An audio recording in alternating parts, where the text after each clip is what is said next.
یہ جو آپ نے سید علی میمون رحمۃ اللہ علیہ کا قصہ لکھا ہے کہ ان کے شیخ نے انہیں سب چیزوں سے روک دیا، فتویٰ دینے سے بھی اور قرآن پاک کی تلاوت سے بھی، اصل میں اس مسئلے پر بحث کی ہے حضرت مجدد الفسانی رحمۃ اللہ علیہ نے اپنے مکتوبات شریف میں،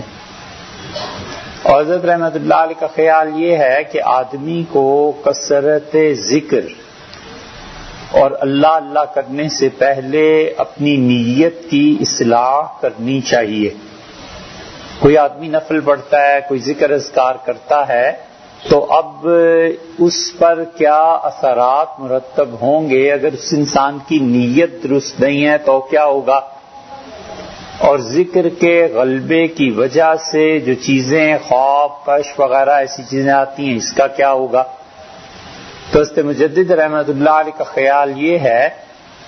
کہ پہلے اسے اپنے فرائض اور سنن موقدہ یہ ادا کرنے چاہیے اور اس کے بعد اپنی اصلاح کرنی چاہیے، اور اصلاح کے بعد علوم و معارف جو آتے ہیں پھر وہ حد درجہ قابل استناد ہوتے ہیں، وہ کرنے چاہیے۔ یہ حضرت مجدد رحمۃ اللہ علیہ کا نظریہ ہے، اور یہ مسلمانوں میں صدیوں تک رائج بھی رہا۔ لیکن اب جو مذہب سے دوری ہو گئی ہے اور دین سے ہی دوری ہو گئی ہے، دین کوئی ایسی چیز رہی نہیں کہ اس سے اعتنا بڑھتا جائے، چنانچہ لوگ اپنی عمر کا آدھا حصہ 40 سال کے ہو جاتے ہیں اور انہیں وضو کرنا نہیں آتا، نماز پڑھنی نہیں آتی، تو اور غسل کرنا نہیں آتا، اس کے فرائض نہیں آتے، تو اب کون یہ سمجھائے کہ بھیا پہلے آپ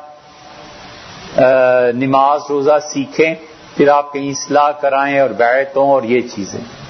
تو اب بہت سے اہل علم کا خیال یہ ہے کہ دین کے جس شعبے میں جو جتنا لگا ہوا ہے اسے اور زیادہ بڑھا دینا چاہیے۔ ان شرائط اور قیودات پر اترنے کے لیے لوگ خود ہی تیار نہیں ہیں تو کیا کریں۔